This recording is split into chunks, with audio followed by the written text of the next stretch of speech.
Soy David Gibson, director del Centro de Religión y Cultura y su anfitrión para el evento de esta mañana. También quiero señalar que este evento está organizado y copatrocinado por el Programa Universitario Amazónico PUAM, que forma parte de la Conferencia Eclesial de la Amazonia, de la que tendrá más información junto con la Asociación de Universidades Jesuitas de América Latina, nuestros hermanos en el continente latinoamericano. Pensamos que en América del Norte somos muy lujosos porque tenemos 26 colegios y universidades jesuitas.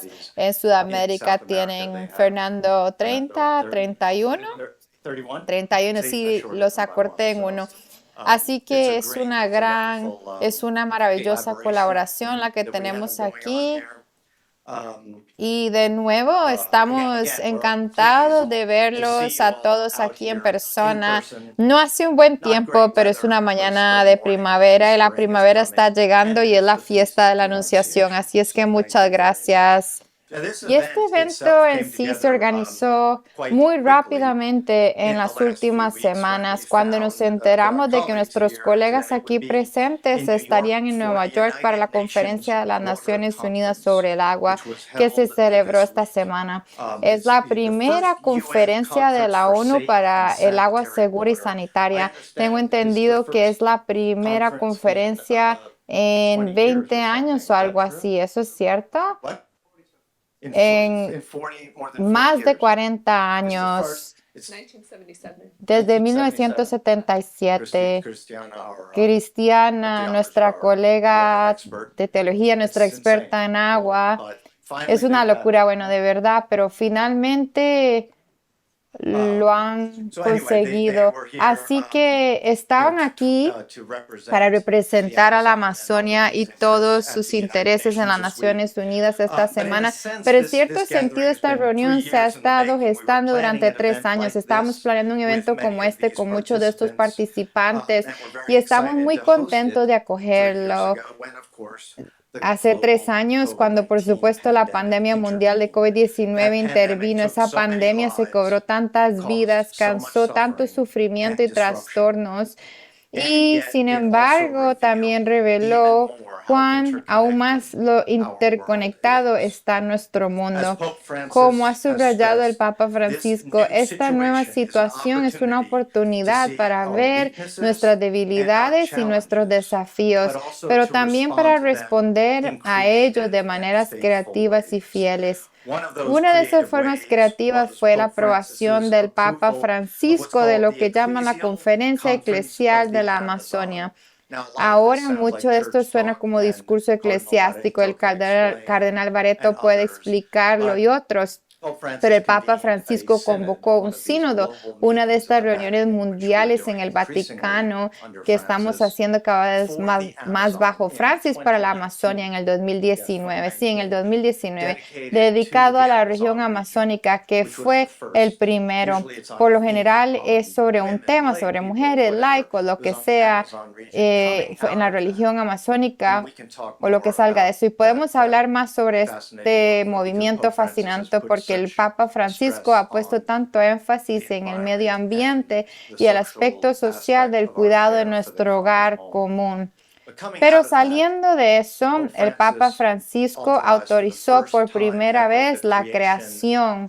Por lo general tenemos una conferencia episcopal del país, tienes una jerarquía de obispos, luego tienes la gente que va a la iglesia. Esta es una conferencia eclesiástica formada de obispos, sacerdotes, laicos, religiosos.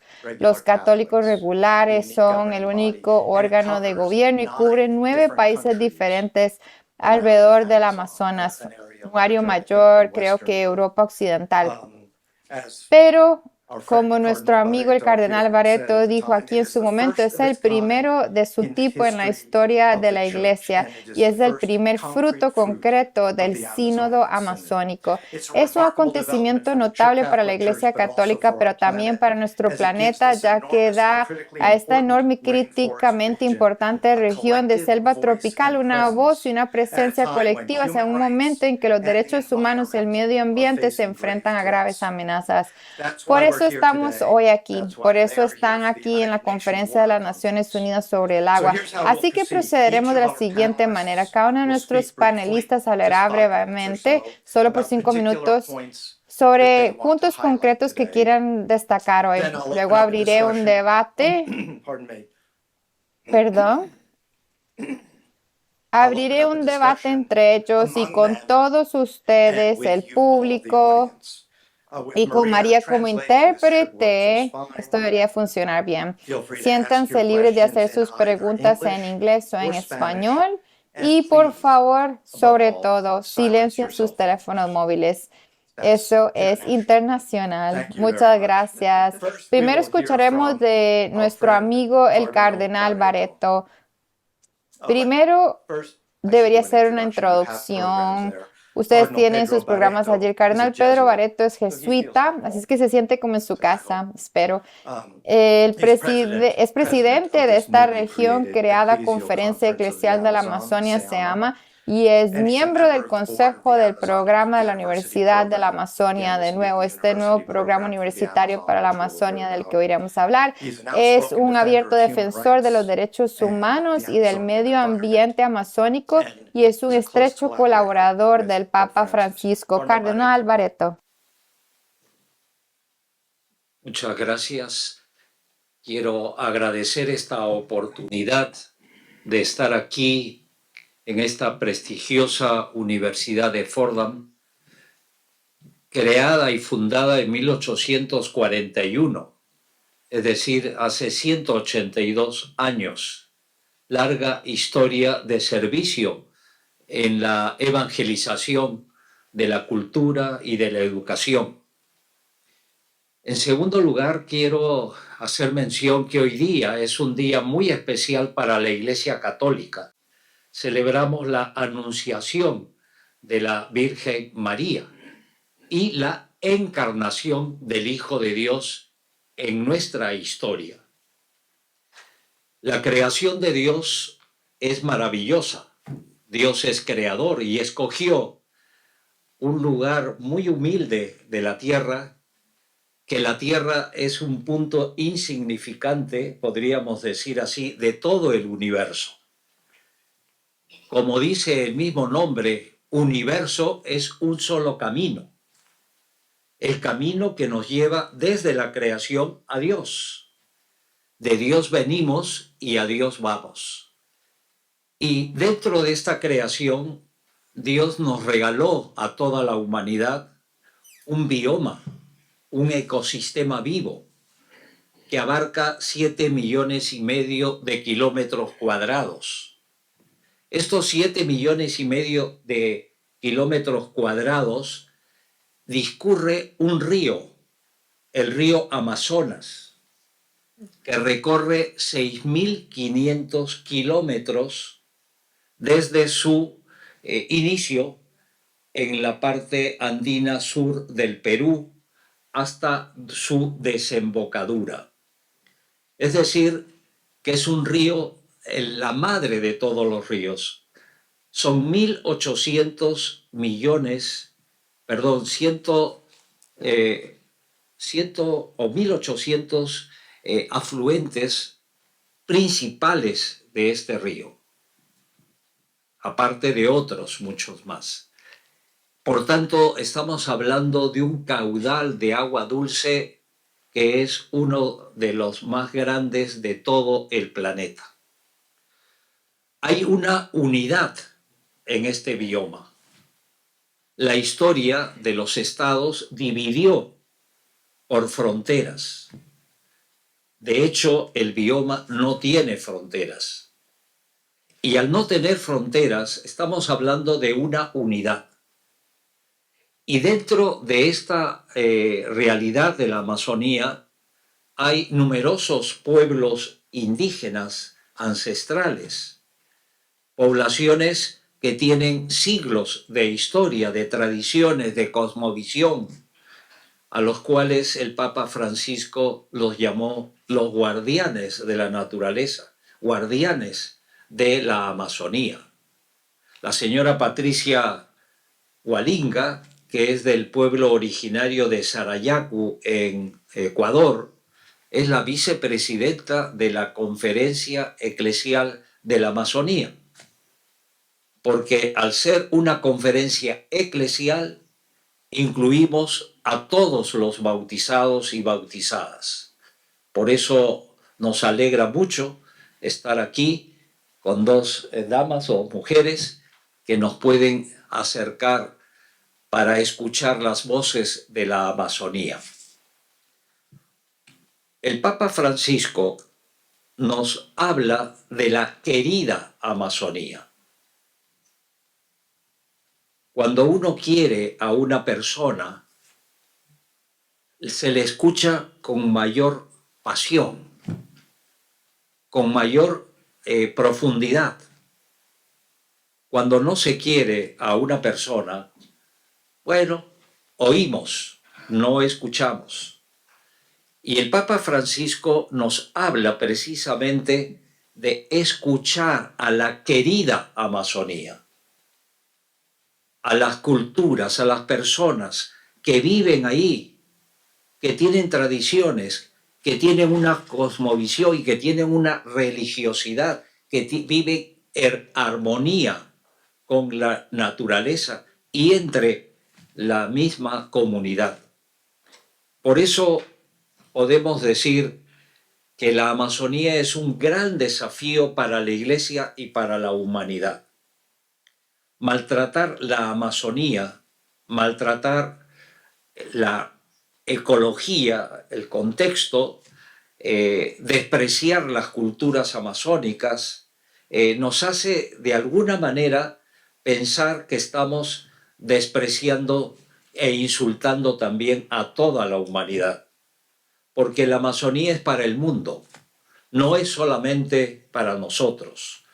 Y por eso la Iglesia quiere unir lo que los hombres y mujeres del mundo, los políticos, han dividido. Si Jesús ha venido al mundo es para unir, no para dividir.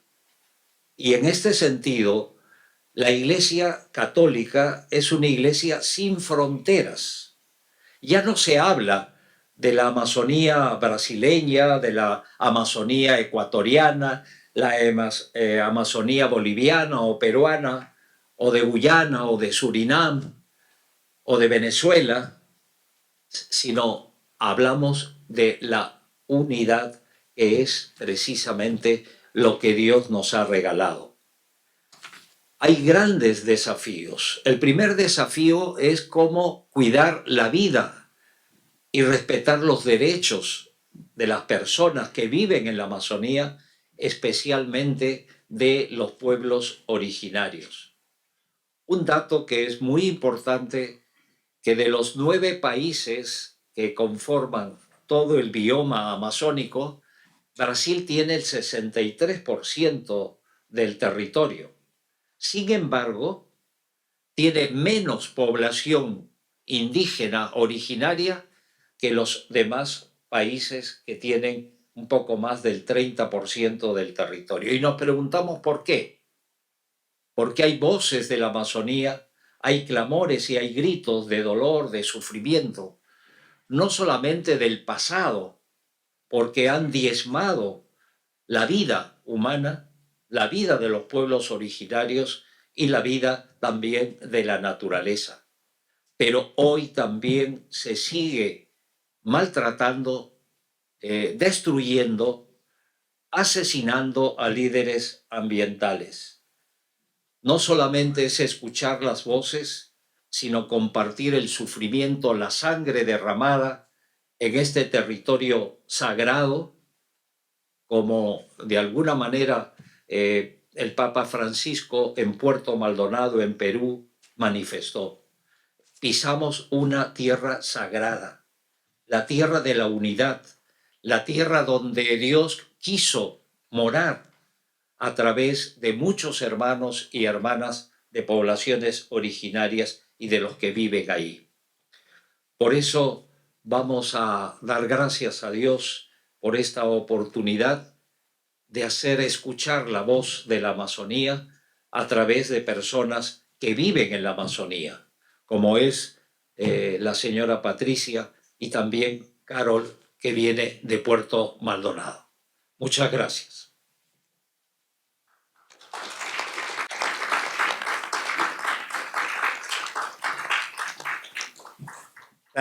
Gracias, Su Eminencia, por este maravilloso testimonio y gracias por presentar a nuestra próxima oradora, Patricia Agualinga. Queremos escuchar de usted a continuación. Patricia es conocida por su trabajo como defensora de los derechos humanos del pueblo quichua de Sarayaku y comunidad indígena de la Amazonia ecuatoriana. También, como mencionó el cardenal Barreto, vicepresidenta del SEAMA y un programa universitario amazónico PUAM. Patricia, gracias. Buenos días. Muchas gracias a la Universidad de Jordan por invitarnos y gracias por estar aquí. Monseñor, el cardenal Barreto ya hizo la presentación. Yo vengo de un pueblo que se denomina el pueblo del mediodía, el pueblo del cenit, aunque su nombre es en quichua Sarayaku, que significa río de maíz. ¿Y por qué este pueblo tiene este nombre? En la visión de nuestros ancestros, dicen que es el pueblo que luchará hasta los últimos tiempos. Y entonces por eso tiene ese nombre y es muy conocido por ese nombre. Y como lo dice la leyenda, mi pueblo es un pueblo de lucha, un pueblo que defiende la Amazonía, un pueblo que dice el denominado desarrollo nos está destruyendo y no todo puede ser destrucción. La Amazonía tiene que transmitir vida. Somos un pueblo que a raíz de nuestra resistencia se convirtió en un símbolo para otros pueblos. Y eso ha sido bueno, porque gracias a eso todavía hemos podido mantener nuestros bosques amazónicos. La presencia de los pueblos indígenas ha logrado que exista la Amazonía todavía, sin tanta depredación. Una Amazonía que es agreste, pero una Amazonía hermosa. Una Amazonía que es también la creación de Dios. Y que eso no se nos tiene que olvidar. Que una creación tan bonita como el ecosistema, el bioma amazónico, no se puede destruir, solamente por intereses económicos. Y en base a eso, me he hecho varias preguntas. ¿Cuál es lo importante de nuestra esencia de pueblos indígenas?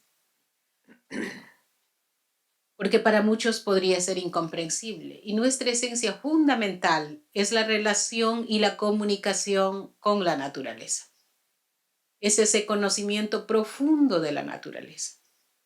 Es ese conocer cada esquema de los ecosistemas, es esa comunicación. El pueblo indígena se comunica con la naturaleza. Y para ustedes y nosotros que somos católicos, yo pienso que eso no es nuevo.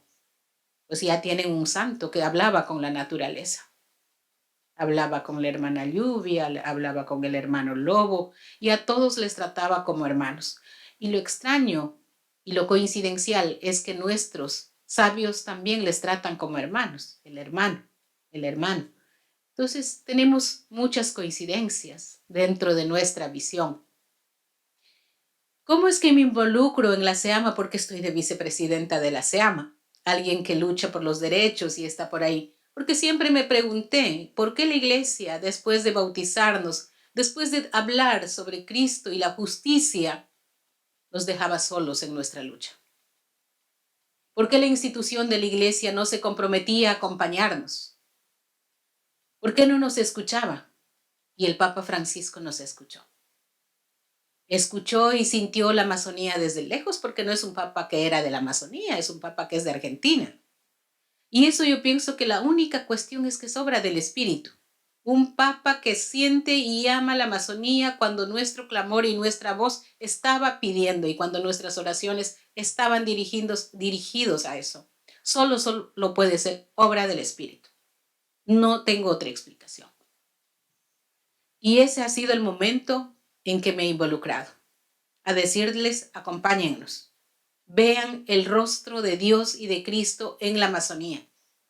Sientan en la Amazonía la presencia de Dios. Porque ahí los pueblos que hemos sido marginados, abandonados de la sociedad, estamos pidiendo a gritos que haya justicia. Y ese es el camino que está tomando la SEAMA, la Conferencia Eclesial Panamazónica liderada por el Cardenal Barreto. Ese es mi rol como Patricia, como hija de los primeros catequistas amazónicos, de hacerles entender cuál es nuestra visión profunda, donde la iglesia pueda inculturarse, donde la iglesia pueda ver la esencia de los pueblos indígenas. ¿Qué tiene que ver con la lucha? Yo sigo siendo activista. Yo continúo, tengo múltiples actividades. Trabajo con los derechos de la naturaleza, trabajo en la defensa de la visión de los pueblos indígenas, denuncio el extractivismo, pero ahora tenemos un aliado que es fuerte y un vocero internacional muy conocido como es el Papa Francisco. Necesitábamos esa vocería. Y ya no somos nosotros los que estamos hablando desde la Amazonía. Y hay la institución de la iglesia que se está comprometiendo a decir, vamos a caminar de manera conjunta. Y yo he leído la Biblia y hay tantas cosas bonitas que nos identifican y que están ahí. Cristo de lucha, Cristo de cambio, Cristo sin temor, Cristo la transformación. Y estas cosas nos animan. Esto nos anima a caminar. El sínodo dice que es caminar conjunto. Yo participé en el sínodo y estamos caminando. Tal vez no tan visiblemente para muchos, pero lo estamos haciendo. Y si la gente, los católicos, las diócesis, las iglesias se comprometen en este caminar conjunto, seguro que será más llevadero. Pero la transformación está viniendo y yo creo que ya a este paso nadie lo va a poder detener, porque no es cuestión del hombre ni de los pueblos indígenas, es cuestión que viene del Espíritu. Eso es lo que yo puedo compartir. Muchas gracias.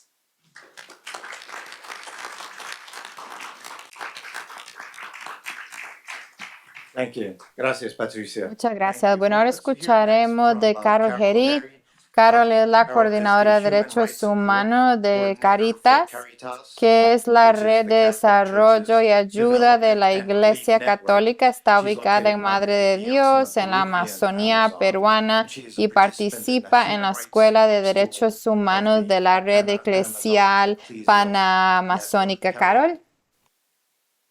¿Cómo están? Muy buen día. Para mí es un gusto poder estar hoy, compartir con todos ustedes.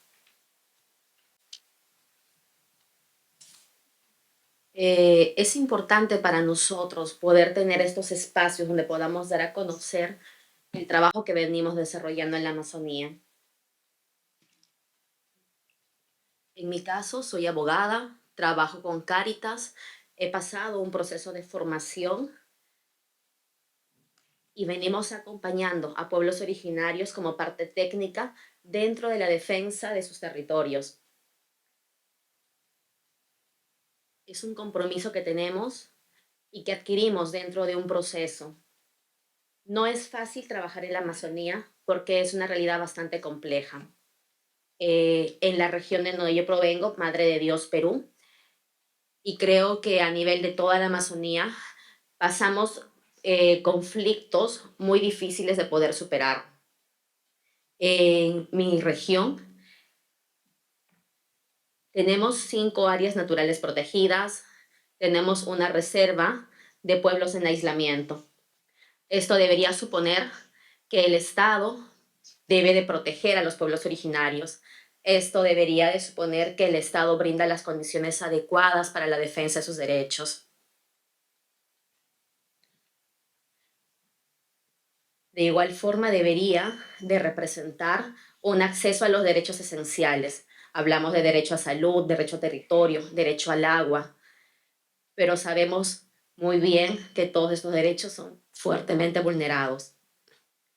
No solo porque existen brechas, como lo llaman los estados, brechas para acceder a educación, brechas para acceder a salud, sino simplemente porque no existen servicios de salud, no existen servicios de educación, no existe acceso a agua segura.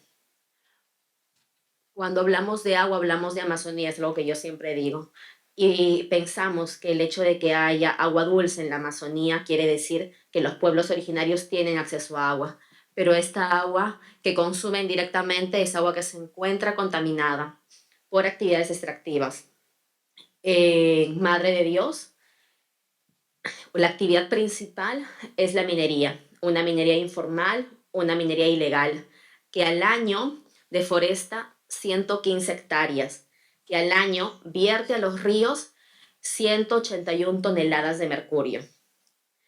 Esto afecta fuertemente a los pueblos indígenas y más aún a los pueblos que se encuentran en contacto inicial o a los pueblos que están en estado de aislamiento. Pueblos que no tienen una voz para poder expresar qué es lo que está pasando. En este proceso que tenemos como iglesia, tratamos de empoderar a los pueblos originarios, tratamos de que ellos puedan tener esos espacios para dar a conocer qué es lo que está sucediendo y sobre todo para que ellos puedan tener acceso y defender los derechos que se les están negando hoy en día por priorizar otras actividades. Un claro ejemplo de cuánto daño están haciendo esas actividades en la Amazonía es que en la región amazónica de Madre de Dios, los pueblos indígenas o las personas que pertenecen a pueblos indígenas tienen 5.3 porcentaje de mercurio en la sangre más que un ciudadano que está dentro de la ciudad, digamos así. Entonces podemos ver que los pueblos originarios no son prioridades para las políticas estatales. Esto implica una gran responsabilidad para nosotros, quienes estamos en territorio acompañándolos en esta lucha constante. Por eso es importante que podamos acompañar en este proceso desde una parte técnica a los pueblos para que ellos puedan tener estos espacios, para que puedan venir y presentar sus casos por ellos mismos. Nuestra labor como iglesia, nuestra labor como técnicos dentro de la iglesia es poder brindar las herramientas necesarias para que ellos puedan exigir sus derechos, para que ellos puedan plantear políticas basadas en su realidad y para que ellos puedan ver este desarrollo de acuerdo a su cosmovisión indígena. Gracias.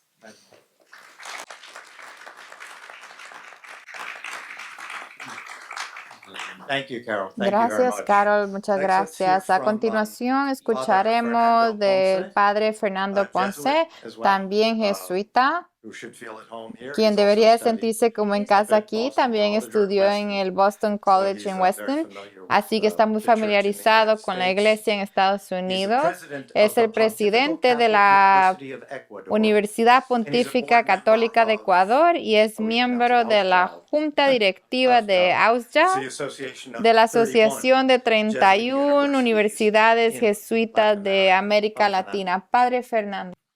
Good morning, everyone. Buenos días a todos.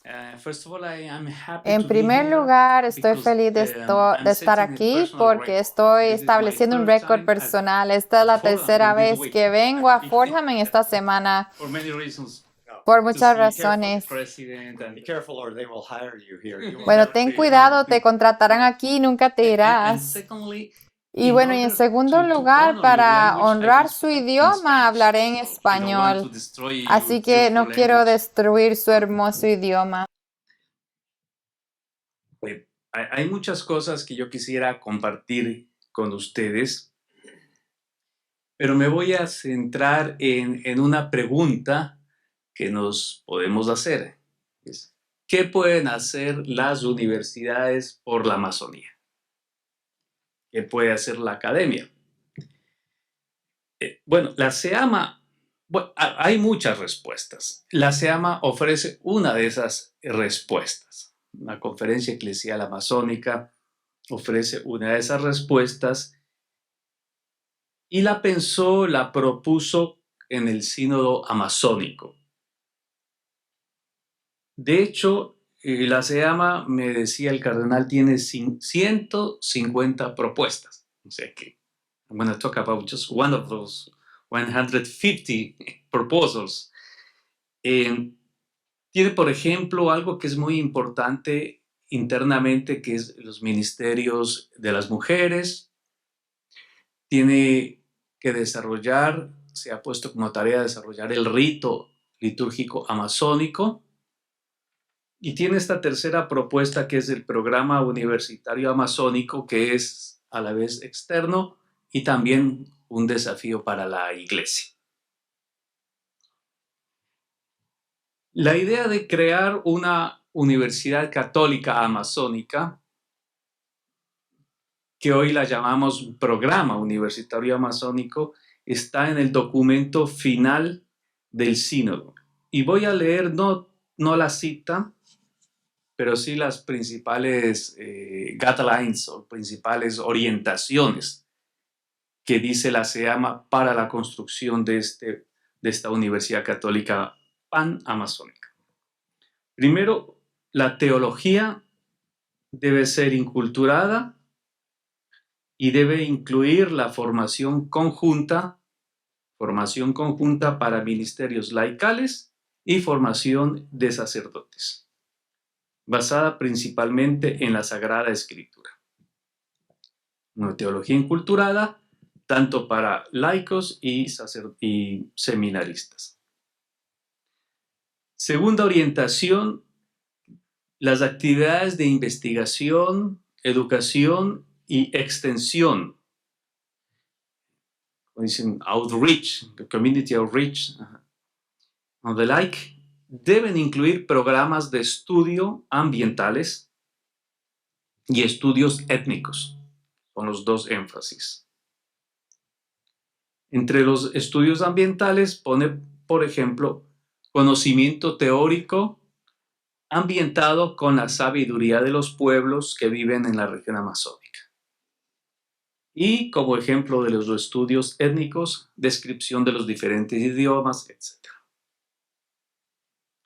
Tercera orientación, la formación de profesores, la enseñanza y la producción de material didáctico debe respetar las costumbres y tradiciones de los pueblos indígenas, elaborando material didáctico inculturado y realizando actividades de extensión en diferentes países y regiones. Y al final, esta parte termina con un pedido. Pedimos a las universidades católicas de América Latina que ayuden a la creación de la Universidad Católica Amazónica y acompañen su desarrollo. Hay un pedido en especial para las universidades católicas que luego ha sido extendido a otras universidades católicas del mundo para apoyar este programa. Ahora, ¿qué hemos hecho hasta ahora en respuesta? Sé que tengo 5 minutos, así que voy a limitarme. Se ha constituido lo que nosotros llamamos un programa universitario que es diferente a una universidad. El programa universitario intenta articular proyectos ya existentes y proyectos propios.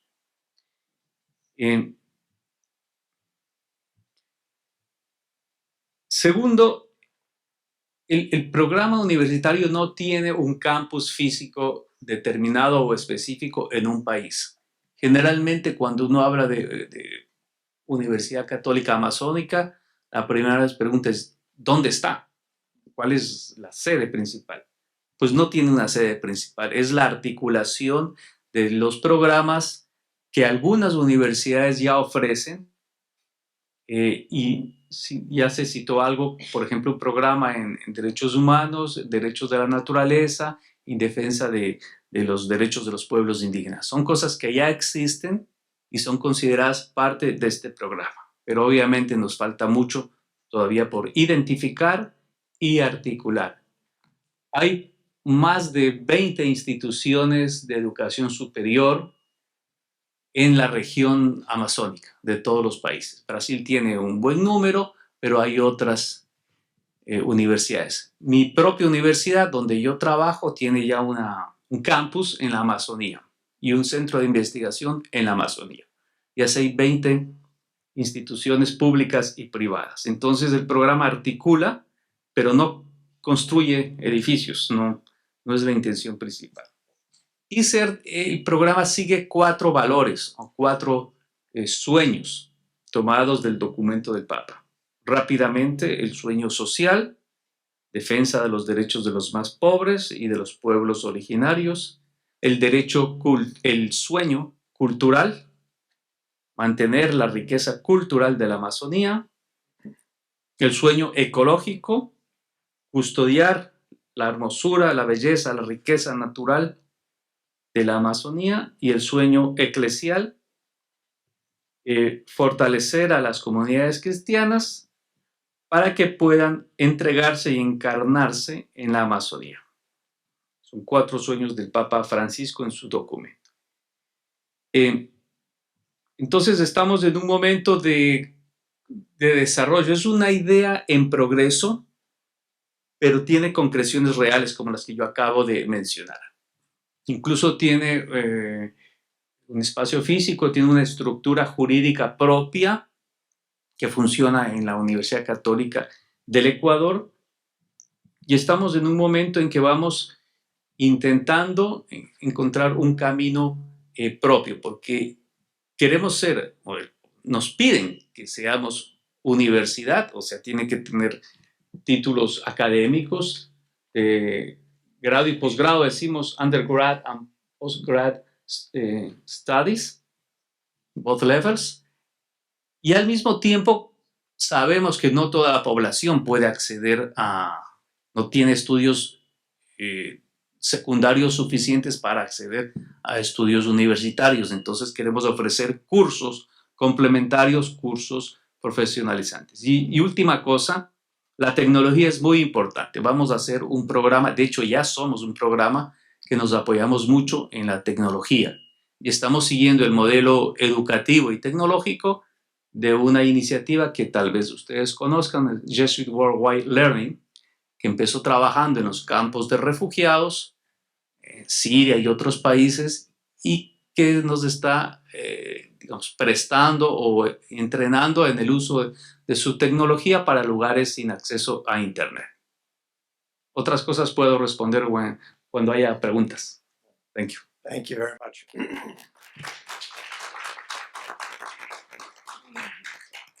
Thank you, Father Fernando. Gracias. Muchísimas gracias, Padre Fernando. Toda esta iniciativa universitaria es realmente emocionante y fascinante de escuchar. Por último, pero no menos importante, mi colega, la doctora Cristiana Senner, profesora asociada de teología aquí en la Universidad de Fordham, que escribe ampliamente sobre ética religiosa y ecológica, y es la autora de Solo Agua, Teología, Ética y Crisis Globales de Agua Dulce. Será un libro gratuito para uno de los afortunados ganadores. Si desea pedir este libro u otros en Orbis, afuera, puede hacerlo. Por favor, tome uno y usted recibirá este libro después. Cristiana, para terminar. Gracias a todos. Español, so I will speak in English. My remarks are, of course, Bueno, como mis comentarios, por supuesto, como profesora en la ciudad de Nueva York, y me siento muy honrada de estar en este panel para aprender de colegas que están haciendo un trabajo tan notable institucionalmente con la expansión de la Iglesia Católica y su sintonía con las comunidades indígenas y los derechos de la naturaleza y los valores ecológicos. Y también especialmente escuchar de nuevo a Patricia Galinga, quien escuché el martes como parte de un evento en el recinto de la ONU. Y Carol, también aprender de su trabajo es un gran honor. Me acerco a los temas de esta mesa redonda como alguien que ha estudiado los valores del agua y las formas en que se discute el agua dulce en todo el planeta. Y debido a que soy una mujer blanca en una sala de 12 pisos en una institución en la ciudad de Nueva York, es muy evidente que mi experiencia y la enseñanza y las conexiones mías son un poco diferentes de los expertos con los que tengo el privilegio de estar en este panel, así es que me pido disculpas si se suena mucho como una conferencia, pero habrá 5 puntos con algunos subpuntos en ellos. Y el primer punto que quiero decir es que, en mi humilde opinión, Laudato Si, la encíclica del Papa Francisco de 2015 sobre la ecología, es y será el legado más importante del pontificado de Francisco, en parte porque retoma la doctrina social católica atestiguada desde hace tiempo en la tradición católica, en parte porque avanza prometiendo direcciones teológicas que importan enormemente a Benedicto XVI y ahora el Papa Francisco, en especial en lo que respecta a la ecología humana. Y es en parte porque este documento empieza a diagnosticar y crear espacio para conversaciones sobre las realidades políticas, económicas, el extractivismo y una serie de otras realidades que se entrecruzan con la degradación ecológica y la devaluación de la vida humana en la sociedad contemporánea. Me ha encantado escuchar de los colegas en este panel y cómo el testimonio del Papa Francisco, tanto en Laudato Si, en el Sínodo Amazónico, en Querida Amazonia, que está disponible, como David Gibson acaba de mencionar, para su compra, están jugando con respecto a la Conferencia Eclesial de la Amazonía y uno y más. Así que es un placer para mí estar en un panel con aquellos que están llevando adelante el legado de Laudato Si en formas que son un descubrimiento teológico y verdaderamente escuchando lo que se necesita para la iglesia en el presente y el futuro, y las formas en que la propia iglesia puede aprender de aquellos que han sido cuidadoras de las aguas y las tierras durante mucho tiempo. En segundo lugar, quería destacar un par de puntos claves en Laudato Si y de la doctrina social católica. Uno es que hay muchos tipos diferentes de valores ecológicos que funcionan en el mundo de hoy. Y como trabajo con el agua dulce, utilizaré el ejemplo del agua dulce en los años 90, cuando se hizo muy popular hablar del agua dulce como una mercancía y como un recurso humano.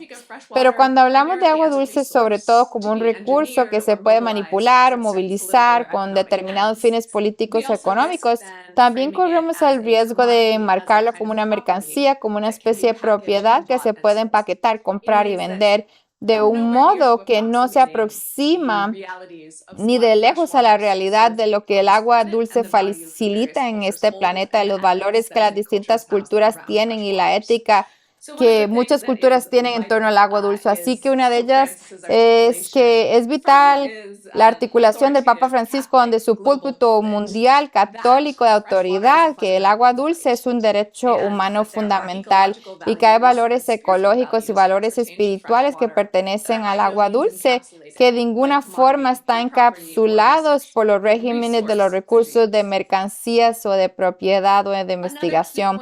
Otro punto clave en Laudato Si, posteriormente en Querida Amazonia y otros documentos, ha sido la observación de que existe una autoridad regional en cuestiones de ecología y ética cultural.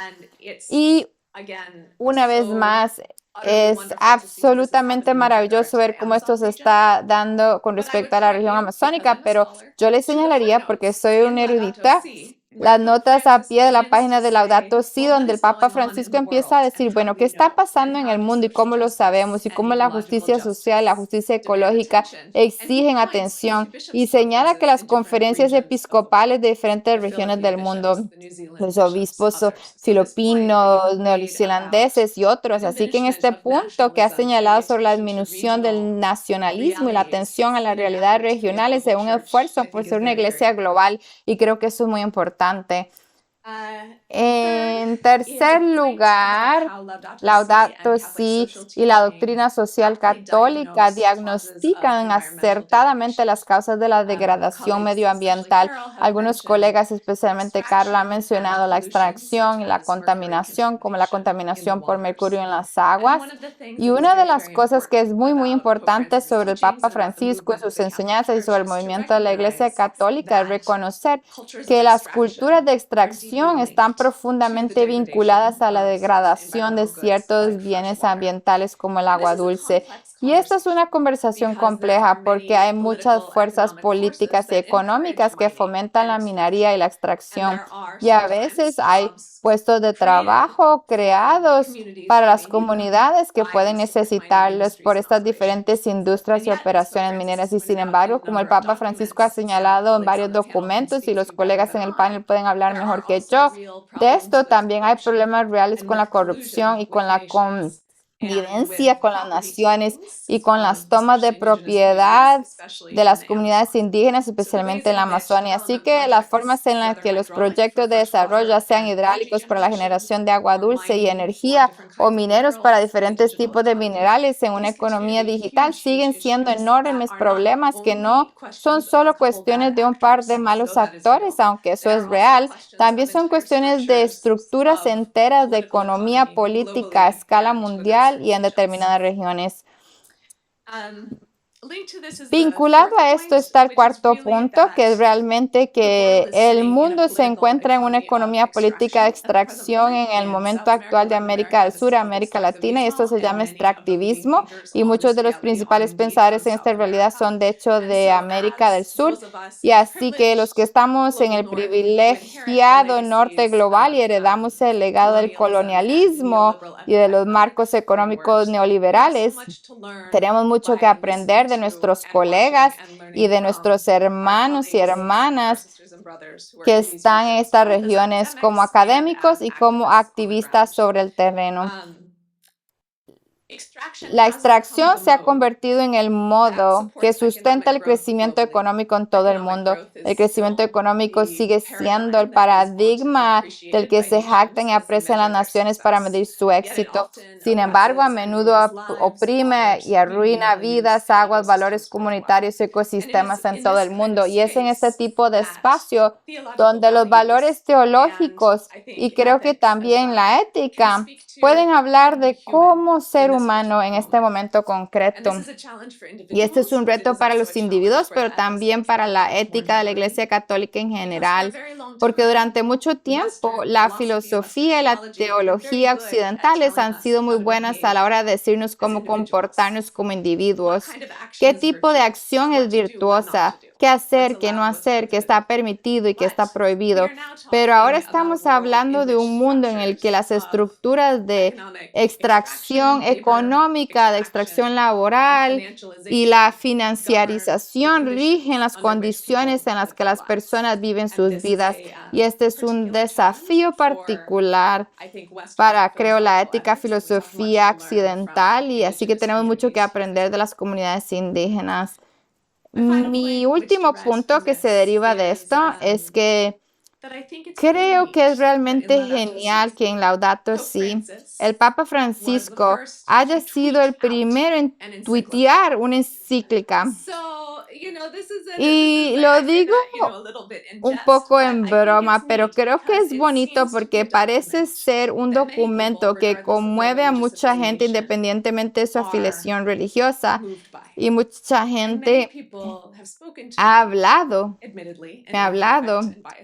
es cierto, es una muestra imperfecta y sesgada, pero mucha gente me ha hablado de cómo incluso como feminista judía laica o alguien que procede de un entorno musulmán y observa el Ramadán en la actualidad, Ramadán Mubarak a todos los que lo celebran, y como alguien que ha abandonado la Iglesia Católica, todos estos tipos de diferentes de personas se encuentran, sin embargo, un tipo de visión moral y espiritual que es convincente, que habla de lo que queremos como seres humanos y lo que es valorado y que queremos proteger. Y creo que eso es muy importante porque históricamente la Iglesia Católica a lo largo de la historia podemos hablar de historia profunda y de las cruzadas y todo eso, pero la Iglesia Católica también ha sido históricamente una fuerza colonizadora conservadora bastante fuerte que no ha atendido históricamente a los valores indígenas y ha tratado de universalizar y evangelizar. Y es mi esperanza que estemos en un momento en el que esto esté cambiando, en el que la iglesia pueda convertirse más en una iglesia de aprendizaje. Y como indígena es una categoría plural, no uniforme, los marcos occidentales tienen mucho que aprender de muchísimas comunidades de muchas partes del mundo. Así que creo que el reto será cómo esta institución y aquellos de nosotros que trabajamos en sus diversas universidades y contextos eclesiales podemos llevar adelante ese espíritu sin inscribir realmente los tipos de daños que se han producido en el pasado.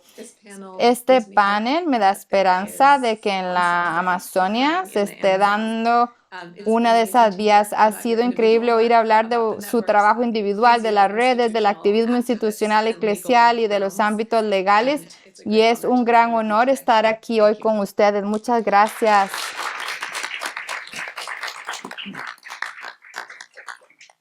Thank you, Christiana, Gracias, very much. Cristiana, for that por as eso. well. Y ahora And we're gonna queremos open it up abrirlo to para preguntas. Voy a questions. I'm gonna tomar el take the privilegio del moderator's moderador con la privilege primera with the first pregunta, question. pero espero But I que hope todos you all ustedes will tengan have some algunas questions preguntas for para our nuestros panelists panelistas que who come from vienen such de different experiencias y experiences comunidades tan and communities in diferentes the en la same misma zona. area. We will have Vamos a tener a Henry aquí, uno de nuestros becarios de Duffy, con el micrófono, así que levanten su mano y Henry les acercará el micrófono para que puedan hablar.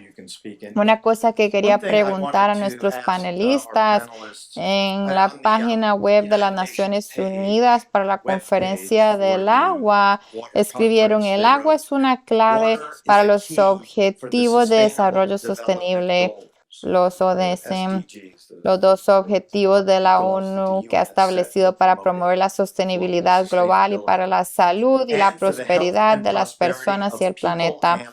Pero dice que nuestro progreso, nuestros objetivos y las metas relacionadas con el agua siguen alarmantemente desviados, poniendo en peligro toda la agenda de desarrollo sostenible. Empecemos con el cardenal Barreto. Usted estuvo en las Naciones Unidas esta semana para esta primera conferencia sobre el agua en 40 años. ¿Le pareció que la gente escuchaba, que la gente estaba poniendo atención? ¿Hubo algún progreso esta semana en este mensaje que hay progreso, cardenal Barreto?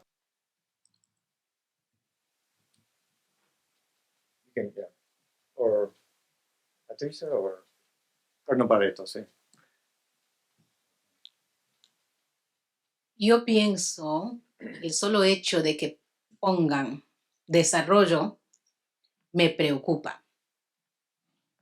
Realmente me preocupa que busquen fomentar desarrollo a través de la utilización del agua y me preocupa que realmente no se garantice el derecho humano al agua. ¿Y por qué me preocupa? Porque en los paneles también había empresas extractivas, empresas mineras que utilizan mucha agua. Y pienso que puede haber buenas intenciones de escritorio, pero yo vengo de una realidad donde las cuestiones como desarrollo o sostenibilidad no están funcionando. Donde nosotros está la contaminación, donde nosotros está la destrucción del extractivismo, donde nosotros está la violación de los derechos por parte de gobiernos y empresas. Pienso que en el mundo diplomático como Naciones Unidas pueden poner ese término bonito. Si me siento escuchada dentro de estos espacios, yo creo que de alguna manera llega. El problema es que lo tomen en consideración. Y yo siempre digo, si no nos quieren escuchar, les vamos a seguir molestando. Y están hablando de nuestros territorios y si llegan a destruir nuestros territorios, no les vamos a dejar ingresar. Así que empresas que quieran invertir, en territorios como Sarayaku sin una consulta y un consentimiento, van a invertir en pérdidas de sus ganancias. Y eso va igual también como mensaje para aquellas personas que quieran apoderarse del agua, lo cual me parece terrible. Gracias. Carol, did you? Sí, es importante entender qué es desarrollo para los pueblos indígenas. Desde la posición de Estado, desde la posición de empresa, la palabra desarrollo muchas veces es tener proyectos de inversión. Pero como Patricia lo estaba diciendo, un pueblo indígena para ellos de repente eso no es desarrollo. Y también es que dentro de estas políticas de desarrollo, dentro de estas políticas sostenibles de las cuales se vienen hablando y en las cuales vienen participando los estados, se debe de tener en cuenta la intervención de los pueblos indígenas, pues es que estas políticas de desarrollo van a ser trasladadas hacia territorio indígena, vulnerando las tradiciones indígenas, vulnerando territorio indígena, vulnerando el proceso de desarrollo que cada pueblo o comunidad indígena tiene planeado para sí mismo dentro de sus tradiciones y dentro del respeto cultural que ellos tienen hacia la naturaleza y hacia los recursos. Es por eso que para mí es muy importante tener en cuenta en las planeaciones que existen de estrategias de desarrollo en los países, tomar en cuenta a los líderes indígenas, ya que se afecta directamente a su territorio. Hoy en día en mi región, por ejemplo, se está hablando de la explotación del gas. Y estos pozos de gas, digamos así, se encuentran ubicados en territorio indígena. Existe la ley de consulta previa, pero la normativa indica que es una consulta previa, que van a escuchar a los pueblos, pero no necesariamente el Estado va a hacer caso a lo que los pueblos decidan en ese momento. Que se prioriza el beneficio de la mayor población, digamos así. Entonces hablamos de millones de personas que están en el país, que se van a beneficiar si es que se logran explotar estos pozos de gas, pero va a perjudicar terriblemente a los pueblos indígenas en los cuales se encuentran estos pozos.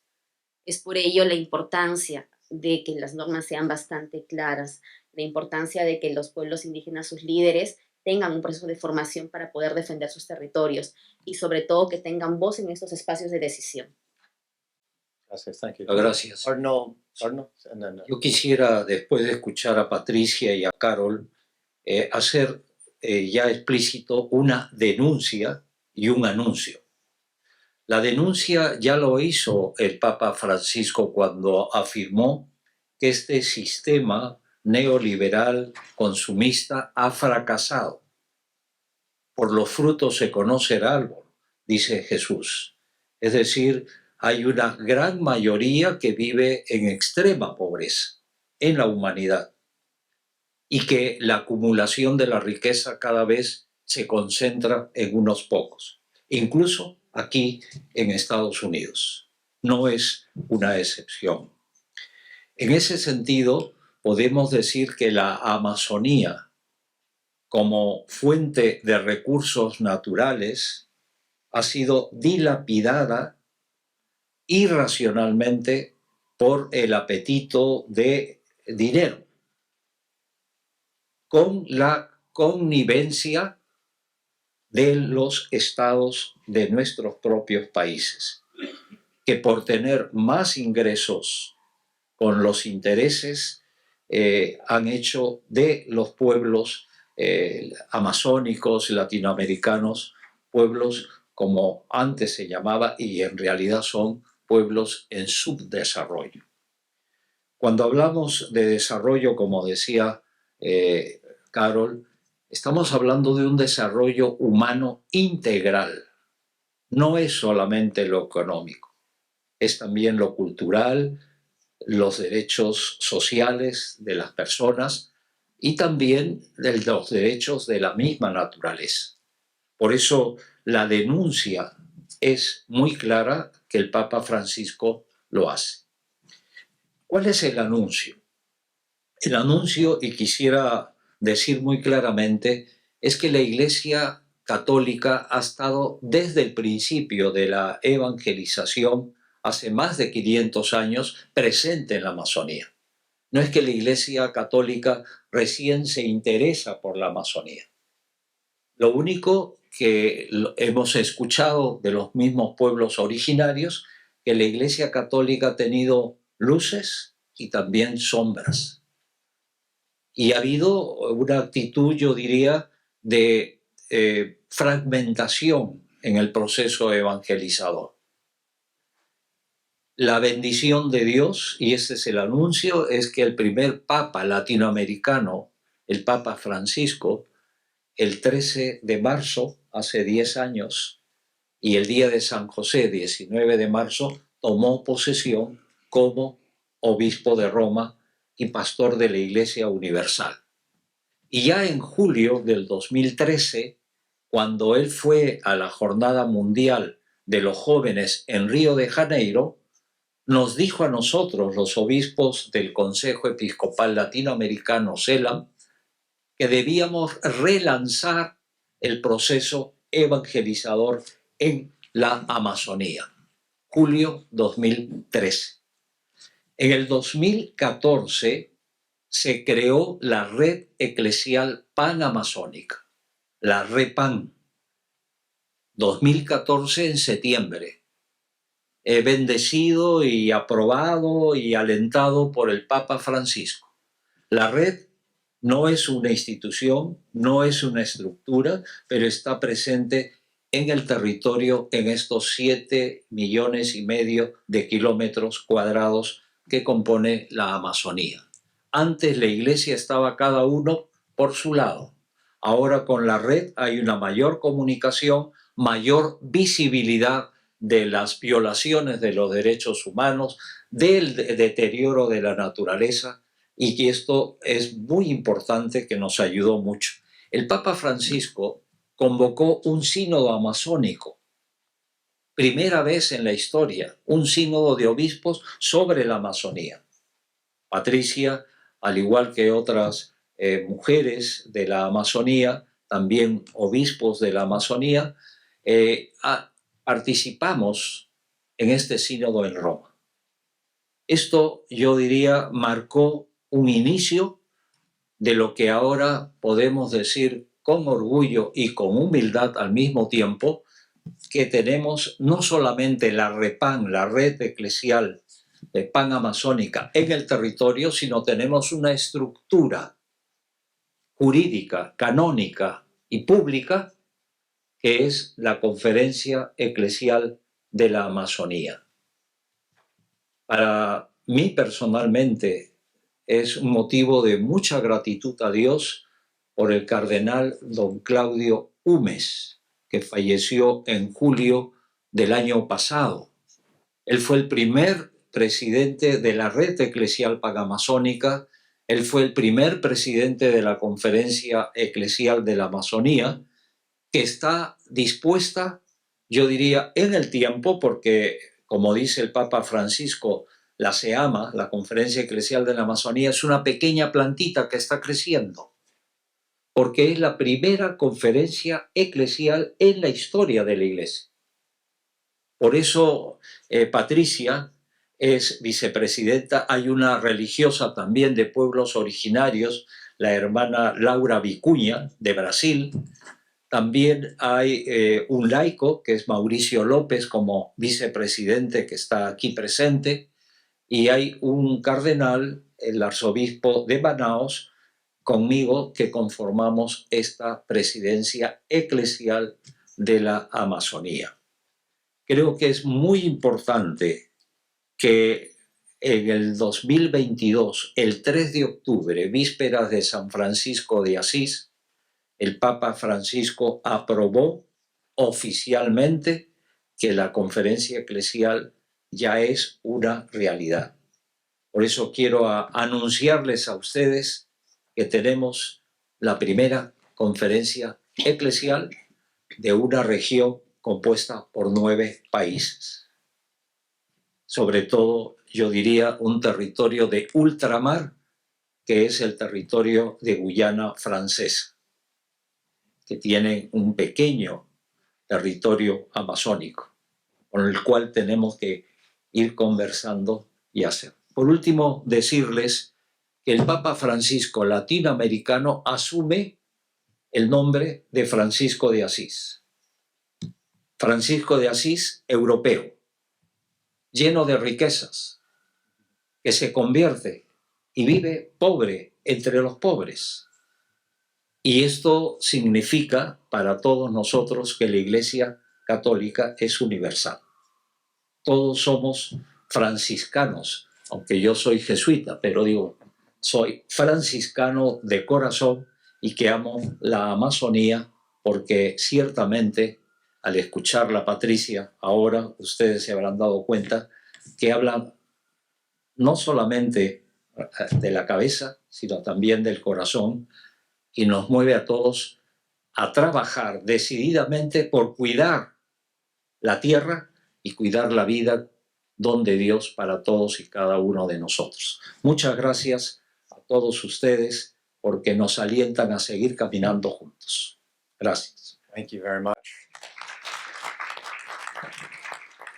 I want to go to Quiero ahora ir con Cristiana, que estaba en un evento paralelo en la ONU, pero también el cardenal mencionó a su predecesor, el cardenal Humas, que murió hace unos meses, y fue el cardenal Humas que estuvo en el conclave hace 10 años, quien abrazó al cardenal Bergoglio cuando fue elegido y le dijo: no te olvides de los pobres, no te olvides de los pobres.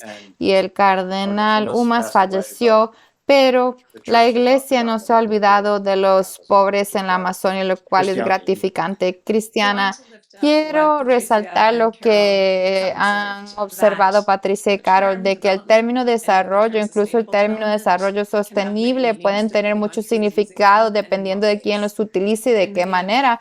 Y muchos de los que estamos en la sala probablemente sabemos que la llamada idea autoritaria de desarrollo sostenible fue articulada en 1987 por la ONU, la Comisión de Brundtland, que definió una versión particular de desarrollo sostenible que consistía en fomentar el crecimiento económico sin perjudicar los intereses de las generaciones futuras. Ha habido mucho debate sobre esta definición en el ínterin desde 1987. También ha habido una enorme cantidad de globalización, internalización del comercio en formas que eran desconocidas y que no han tenido precedentes: el Internet, el comercio mundial y la financiarización. Muchas formas de desarrollo han tenido lugar, y a lo largo de la década de los 90, incluso en la actualidad, existen importantes instituciones económicas y políticas que vinculan ciertos tipos de préstamos para el desarrollo a determinadas condiciones relativas a las prácticas económicas en torno al agua y la tierra. Así que estas nociones de lo que es desarrollo y lo que es sostenible pueden ser muy resbaladizas. Una de las cosas que yo defendería como profesora de una universidad jesuita es que las universidades jesuitas, las redes jesuitas, tienen una oportunidad particular de profundizar críticamente en estas historias y en las formas en que se despliegan estas ideas, y no solo en las clases teológicas, sino en los programas de negocios globales. En nuestro entrenamiento para todos los estudiantes y los que van a entrar en mercadeo, van a utilizar la palabra sosteniblemente de forma poco crítica para maquillar de verde ciertos proyectos que en realidad tienen consecuencias muy negativas para las sociedades y los ecosistemas. No creo que deban hacerlo. Creo que tenemos la oportunidad de ser rigurosos y dar una demostración de conceptos.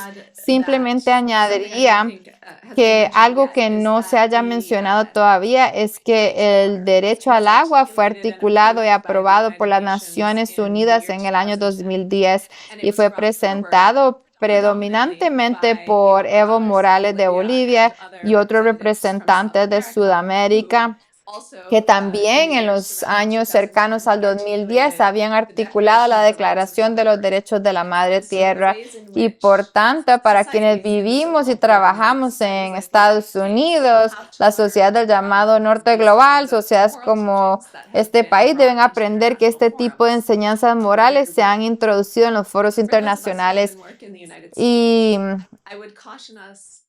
quisiera advertirnos que no asumamos que los grandes problemas están siempre en otros lugares. Y sí, hay grandes problemas en la Amazonia y en otros lugares, y no quiero restarles importancia en absoluto.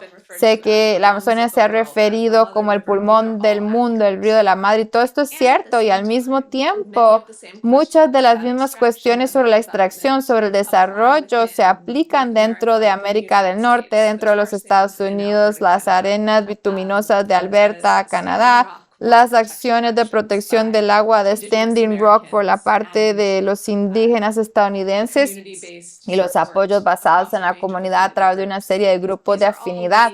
Todas estas son formas en que los valores alternativos para las ecologías y las comunidades para la ética están echando raíces y necesitan ser escuchados por los obispos y cardenales en los Estados Unidos, al igual que tenemos aquí un modelo de nuestros colegas del Amazonas. Thank you, Christiana. Do we have any Gracias. questions? Tenemos preguntas. Henry, Tenemos una aquí y otra we have allá. one here, and then Chris, yeah. Sí, yo quiero decir una cosa, porque hay muchos problemas también aquí en los Estados Unidos sobre el aceite que puede destruir a la comunidad indígena también. Y yo quiero saber, yo vivo aquí en la ciudad, ¿qué puedo hacer nosotros para ayudar sus esfuerzos en sus países? Yo soy nada más una persona. ¿Qué podemos hacer nosotros para ayudar los esfuerzos? Sorry, Lo siento, mi español no es el mejor, pero tenemos tantos problemas aquí también y no siempre protegemos los derechos de los indígenas. Ya sabes, si el petróleo entra en las vías fluviales y las comunidades indígenas, eso realmente destruye sus tierras. ¿Qué podemos hacer aquí en los Estados Unidos? Yo vivo en Nueva York. ¿Cómo podemos apoyar sus esfuerzos y cuáles son sus sugerencias?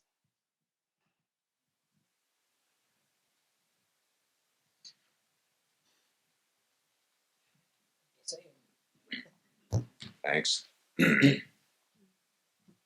Empiezo respondiendo, porque el cardenal me debe. Yo pienso que en una ciudad como Nueva York, que les vengamos a contar las cosas que pasan en la Amazonía les parece lejanos. Y no es así. Enorme error. Ustedes piensen que a causa de un bioma como la Amazonía todavía puede tener vida acá. Por lo tanto, la primera cosa que pueden hacer es identificarse plenamente con nuestra lucha. Aparte de identificarse, asumirlas como una lucha de ustedes. Ya no solo de los pobres pueblos indígenas a quienes les violentan derechos, quienes están sufriendo. Sí, estamos en primera línea, en línea de frente. Pero mucha gente piensa que no les afecta y realmente les afecta. Todo lo que ocurre en la Amazonía les afecta. Y hay varias formas, desde formas personales. El Papa Francisco lo llama la cultura del descarte, de tratar de no ser parte de esa cultura de andar descartando todo el tiempo las cosas. Hay un consumismo extremo que está afectando directamente hacia nuestro territorio. Consumismo de las grandes ciudades, tratar de frenar personalmente.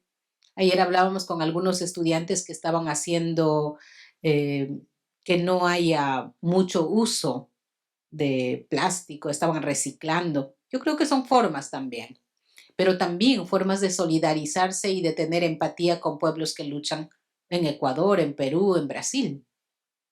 Hay muchas formas de apoyar, hasta de dar una firma para los llamados de auxilio, hasta presionar a gobiernos diciendo estamos atentos de lo que está pasando en este país como ciudadanos del mundo, hasta de empezar a conocer más de la Amazonía. Mucha gente inclusive apoya con recursos a través de Cáritas, a través de la iglesia. Hay formas, pero también hay formas que no solamente involucran recursos, que involucra la decisión personal de cada persona de hacer solidaridad, empatía, de identificarse, de sentir la Amazonía así está en Nueva York. Otra forma de apoyar a la Amazonía es comprometiéndonos en la defensa de la misma. El compromiso debe ser un compromiso interno, un compromiso desde nuestra posición, desde donde estamos. Continuar fortaleciendo estos espacios de escucha es muy importante para que podamos dar a conocer qué es lo que está pasando. De igual forma, el contribuir a procesos de formación también es importante. Es un gran camino que se ha venido trazando y que se está avanzando, pero aún se tiene que continuar fortaleciendo estos procesos de formación, continuar con procesos de investigación sobre la realidad amazónica y ver también cuáles son las alternativas desde la academia para poder ver los caminos de solución en un futuro. Hacer incidencia a través de los espacios en los cuales podemos participar respecto a la problemática que hay en normativas y hacer que los conceptos de desarrollo o desarrollo sostenible sean conceptos que se reflejen a la realidad, sin hacer a un lado a los actores directos que se encuentran en la Amazonía. Cuidar la Amazonía no solo es cuidar los bosques o los recursos, cuidar la Amazonía es cuidar a quienes vivimos ahí, quienes están dentro de todo este proceso. Gracias. You just identify yourselves when you Gracias. ask a question. Identifíquense cuando hagan una pregunta. Gracias. Hola, me llamo David Basser y trabajo en la Biblioteca Queen, justo al otro lado de la calle. Vengan a vernos. Tenemos buenos libros impresos inclusive. Y en el tercer piso tenemos este gran activo. Es un enfriador de agua que tiene agua fresca, todo lo que puedan beber, traigan sus propios recipientes, todo lo que pedimos. Y bueno, gracias a todos por sus presentaciones. Es tan rico obtener toda esta información y compartirla. Uno de los grupos con los que estoy envuelto recientemente es la vigilancia de alimentos y agua. Tenemos campañas orientadas principalmente a conseguir que el Estado se mueva hacia las energías renovables para sacar el gas de petróleo completamente de nuestros circuitos energéticos. Algunos de ustedes quieren participar a nivel local, echen un vistazo a Alimentos y Agua. Sigue los viernes de Levántate y Resiste para el futuro, el grupo de tu elección. Involúcrate, llama a tus miembros de la asamblea. Tengo un asambleísta muy testarudo en mi distrito que todavía no ha firmado la ley de edificios eléctricos y eso tiene repercusiones en todo el mundo. Todo el mundo en la Cooperativa 27 conferenció con algunas partes recientemente y estaba mirando lo que estaba sucediendo en la ciudad de Nueva York, que es importante. Estamos tratando de electrificar nuestros edificios y ir completamente fuera del gas petróleo, aumentar la eficiencia energética de los edificios. Los edificios son una enorme fuente de contaminación. El 70% de nuestras emisiones provienen de estos. Dejaré lo específico, les ahorraré los detalles. Se me ocurren muchas cosas. Un vecino acaba de contactarme justo antes de venir aquí. Me dijo que la Catedral de San Juan en el 112 y la Avenida Amsterdam tenía un programa sobre las reparaciones a nuestra comunidad afroamericana para la esclavitud, que ha sido una plaga estadounidense de la que realmente tenemos que seguir sanando. Y me sorprendió la comparación en cierto modo, ya sabes, pensando de la Iglesia Católica como un colonizador en cierto sentido. Y ya voy a llegar a mi pregunta. Claro, hay una pregunta aquí en este monólogo. Y no, me estoy volviendo más joven. Pero colonizar me hace pensar en los militares. Ok, ¿qué hacen nuestros militares a nivel internacional? No creo que los militares se hayan mencionado en gran medida todavía, pero son un jugador enorme también en el estado ambiental de nuestro planeta. La Marina de los Estados Unidos recientemente tuvo un horrible desastre en Hawái, envenenando el agua potable de muchos miembros de esta comunidad. Y esto me recuerda lo que está sucediendo en el Amazonas, un acto local. El abogado estadounidense Steven Donziger, del que habrás oído hablar, ha estado ocupado intentando ayudar a las comunidades ecuatorianas en particular a obtener una compensación de Chevron por toda la degradación de su medio ambiente. Pero volviendo a los militares y de forma similar a la pregunta anterior, ¿cómo podemos movilizar esta enorme, gigantesca, enormemente financiada institución nuestra para pasar de una operación militar a una de verdadera seguridad nacional, que sería que construir nuestro sistema de energías renovables para proteger nuestras aguas y tierras, ¿Algún comentario sobre el papel de los militares? Sí, déjame, Cristiana, puedes encargarte de esto. David, eres un colega estelar, David. Para aquellos de ustedes que no lo sepan, él envía ávida y regularmente avisos al profesorado relacionado con los estudios medioambientales y otros eventos que tienen lugar en la ciudad de Nueva York. Y también otros títulos nuevos que podría leer. Y la vida es tristemente muy corta para leer todos los libros que conviene leer, pero gracias por tu trabajo en la biblioteca. La cuestión del militarismo, el ejército estadounidense es la fuente de emisiones de combustibles fósiles y de contaminación relacionado en Estados Unidos. Es el mayor emisor y a menudo se le excluye de las conversaciones sobre la acción frente al cambio climático. Así que si bien es cierto esto para los Estados Unidos, también lo es para otros países y se ve con el militarismo como práctico, así como etos en un lugar determinado. Es una conversación que se debe tener región por región, pero también a nivel mundial. Yo quiero señalar tu observación de que la seguridad nacional, como el desarrollo sostenible, puede estar sujeta a diversas interpretaciones. El florecimiento ecológico y la justicia social deben formar parte de ello. De acuerdo, no soy general militar, pero soy profesora de ética y soy la hija de dos pilotos navales, hija de un piloto naval y una nieta de un piloto naval por parte de mi paterna, más bien. Así que entiendo el legado del militarismo, pero el militarismo bien hecho tiene que apuntar hacia la seguridad real y la forma en que los estados, los ejércitos, las autocracias y los intereses extractivos se confabulan en muchas partes del mundo es muy, muy problemática y requiere atención. Ok, por tiempo, déjenme, identifíquense primero, gracias. Hola, soy Nancy Lawrence y formo parte de una red de iglesias y parroquias católicas en Nueva York llamada Movimiento Católico por el Clima de Nueva York y tratamos de abordar algunas de estas cuestiones en las distintas parroquias que forman parte de nuestra red y animo a cualquiera de ustedes que forme parte de nuestra parroquia y que no sea parte de nuestra red, que hable con nosotros. Hay varios de nosotros aquí, Julia, Tarry, yo.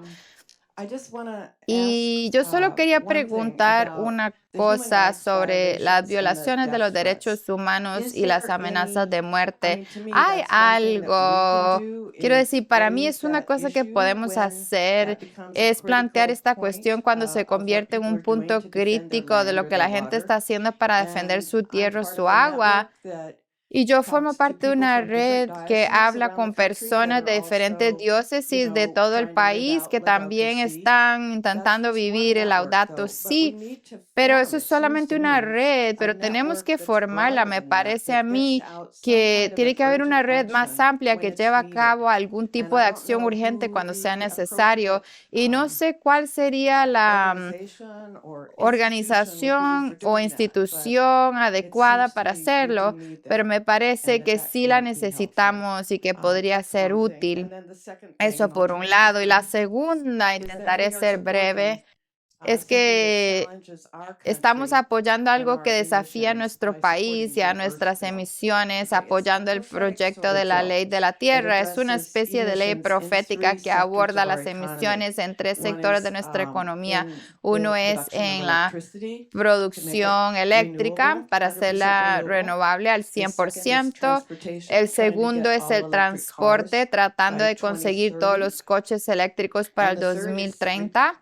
Y el tercero es regenerar el sector de la agricultura y tratar de conseguir que la agricultura corporativa sea regenerativa y no emita tantas emisiones. Así que tenemos algunos folletos aquí. Habla con nosotros después si estás interesado en apoyar este proyecto de ley. Gracias. Gracias a todos por su presentación y su presencia aquí, que es muy, muy importante para nosotros. Bueno, esta es una gran red, un gran programa. Espero que algunas de las cosas a las que te refieres sean fruto en vista de la visita aquí en Fordham y la ONU y en el futuro. Y tuvieron una gran reunión con nuestra presidenta Tanya Tetlow, que está muy comprometida con este tema y esperamos mayores frutos. Una cosa que te agradezco por eso y vamos uno de los libros que tenemos aquí es el Ecomártir en las Américas. Y esta lucha es una lucha de vida o muerte tan a menudo en la que no nos damos cuenta lo suficiente. ¿Podría alguno de ustedes dirigirse a la pregunta, Padre Fernando, Carol? Ya sabes, los riesgos, las amenazas, los desafíos de vida o muerte a los que se enfrentan cuando defienden y hacen el activismo que están haciendo. Yo empiezo desde el y luego cierras el punto. De repente, no ha sido directo, pero sí a nivel de la región Madre de Dios en los últimos años. Hemos tenido ya 7 asesinatos de defensores ambientales en una región de 200,000 habitantes más o menos. Entonces el riesgo es bastante alto. Hemos tenido casos directos que hemos acompañado que también han sido amenazados los líderes indígenas. Y lastimosamente es lenta la reacción del Estado cuando pedimos garantías para las vidas, ¿no? Creo que la situación crítica que es en un momento había cuando llegamos a esta situación, yo creo que la situación crítica la estamos viviendo hoy día, ¿no? Los abusos, la vulneración de derechos, el no acceder a una protección inmediata, es algo que se está palpando y es cada vez mucho más fuerte porque los intereses económicos en la Amazonía también son cada vez mucho más grandes. Entonces, la forma de protección que de alguna forma se tiene es el respaldo de las instituciones, el respaldo de la iglesia, de nuestro vicariato, es bastante importante para el trabajo que realizamos en territorio. Tener espacios donde se pueda hacer escuchar lo que está pasando y de alguna forma tener esta imagen pública, digamos así, también es parte de la seguridad, porque de alguna forma te desarrollas en ambientes donde puedes sentirte seguro y dar a conocer qué es lo que está sucediendo. Las denuncias locales son de mayor riesgo porque creo que es bastante conocido que en los países de Latinoamérica la corrupción es bastante alta. Entonces, el hacer una denuncia ante la policía o la fiscalía tarda mucho, expone mucho a las personas. Como estrategia, realmente hemos empezado a trabajar, a hacer denuncias en otros espacios, ante la CIDH. Para eso, para nosotros es importante tener el acompañamiento de quienes nos vienen guiando en estos procesos, a través de REPAM, que ha pasado por todo un proceso de formación para que podamos dar a conocer estos casos. Antes nos quedábamos en territorio, nos quedábamos a nivel local, hacer la denuncia a nivel local, pero nos hemos dado cuenta que esto es un proceso muy difícil, muy complicado, que pone en riesgo a quienes están siendo afectados directamente. El presentar los casos o las vulneraciones en otros espacios nos ayuda muchísimo, porque protege mucho a quien está denunciando. Así tú hagas una denuncia anónima dentro de territorio, todos terminan sabiendo quién está haciendo esa denuncia y estamos exponiendo a quienes van a denunciar. El hacer las denuncias en otros espacios nos ayuda a que tomen en cuenta la problemática que está pasando y se aborde de otra manera, sin exponer a los líderes que están presentando las denuncias.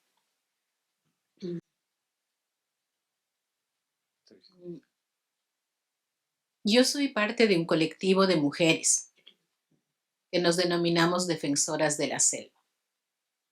Y como nunca nos quedamos calladas, 2018, 5 de nosotras recibimos amenazas de muerte, entre ellas yo. Una madrugada llegaron y destruyeron la casa. ¿Qué puedes hacer en una situación así? Lo que yo hice fue poner una denuncia inmediatamente. Pero empezamos a trabajar en varios niveles. Denuncia interna, porque para que haya una constancia, aún sabiendo que eso no van a investigar, aún sabemos que eso no va a prosperar. La segunda cuestión llamamos a un apoyo de solidaridad internacional. Amnistía Internacional logró recoger casi 300,000 firmas a nivel global visibilizando el rostro de las 5 mujeres.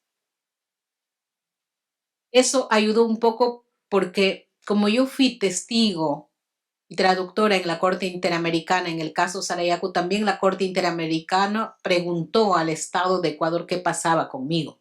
Entonces empiezas a mover varias instancias de protección de derechos humanos. Visibilizas de alguna manera a las personas que están en riesgo. Mantuve protección policial por 1 año, casi aproximadamente. No podía moverme a ningún lado sin policías a mi alrededor. Y es feo estar en esa situación, porque no sabes a quiénes pueden atacar, si a tus padres, a tus hijos, a tu esposo, todo el mundo está como súper controlado. Y cuando sabes que también la institución policial de justicia son los agresores, pero tampoco puedes decirle que no, porque podría ocurrir como con Berta Cáceres. Entonces, hay eso en una situación. Pero también no es gratis que nos amenaza. ¿A quiénes les estamos molestando? Y en nuestro caso eran las empresas petroleras, porque le habíamos mandado abajo las rondas de negociaciones petroleras. Varias rondas fueron a nuestra movilización, no habían prosperado. ¿Y quiénes son los dueños de las petroleras? Ellos sí que tienen una red impresionante, más organizados que nadie. Pero siempre si empiezas a seguir esa red, alguien está poniendo la plata. Y muchas veces son gente que no sabe que están invirtiendo en combustibles fósiles. Yo digo esto porque ahí sí ustedes pueden actuar fuertemente. Y pueden estar acá, pueden estar en Europa, pueden estar en las diócesis, pueden ser los bancos que están aquí, Banco Interamericano, Banco Mundial. Y ahí se tiene que hacer incidencia, porque ahí les duele, ya que llegaste, ya no estás en la cola de todo, estás llegando a donde ellos ponen su economía. Y empezarles a visibilizar en esos ámbitos la violación de los derechos humanos, sí afecta y sí da resultados. Ahí tendrían que moverse ustedes. Igual, si es en Ecuador o en Perú, la red de católicos va y le reclama y le dice, estamos preocupados al gobierno de Ecuador a través de la embajada, a través de la representación en Naciones Unidas. Hicimos eso con mi pueblo. Cada vez que el presidente salía, teníamos aliados, por lo menos 15 personas en cada país, donde estaban diciendo Sarayaku con un letrero y no destruyas a este pueblo. Son formas muy efectivas de tratar de proteger a los que luchamos en territorio. Muchas gracias. Tenemos que terminar. Tengo una última pregunta para cada uno de ustedes. En 30 segundos, muchas noticias difíciles. La más reciente predicción del cambio climático que salió. ¿Dónde encuentran ustedes personalmente la esperanza? Padre Fernando, empecemos contigo. La pregunta más difícil. Yo creo que hay algo de esperanza bueno, yo hablo también como universitario, académico, en pensamientos creativos en la economía. Yo escucho un concepto de el bien común y su relación con la innovación en el ámbito público-privado.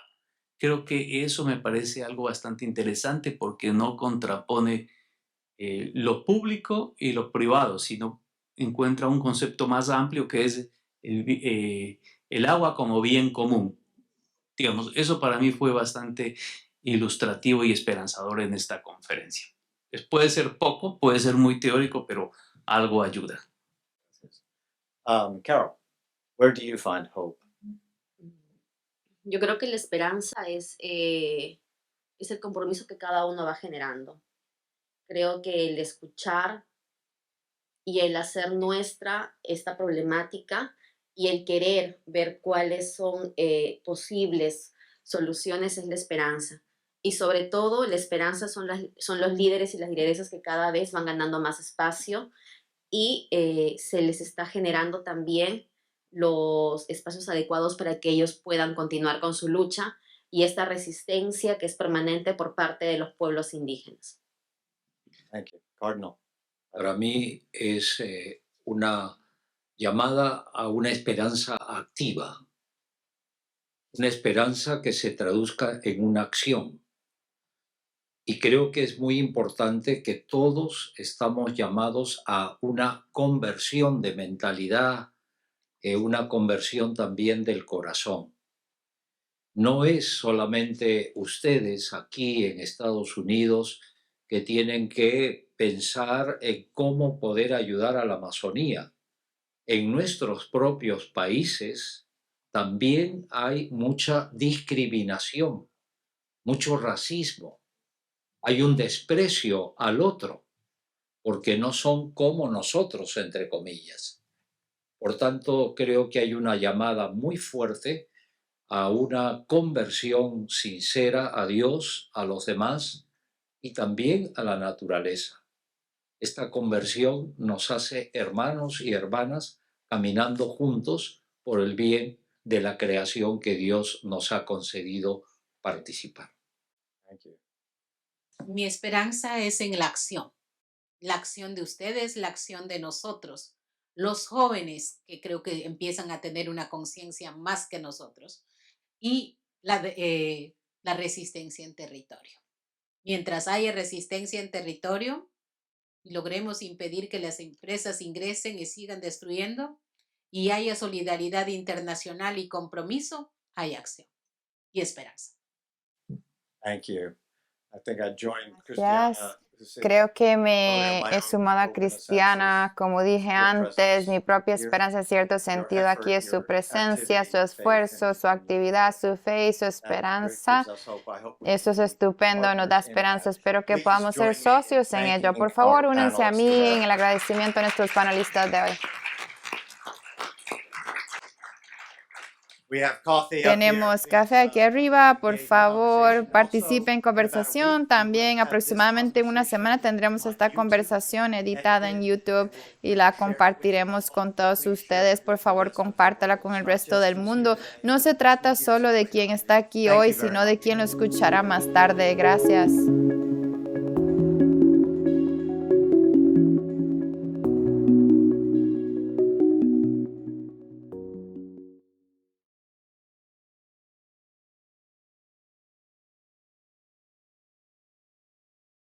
Su actividad, su fe y su esperanza. Eso es estupendo, nos da esperanza. Espero que podamos ser socios en ello. Por favor, únanse a mí en el agradecimiento a nuestros panelistas de hoy.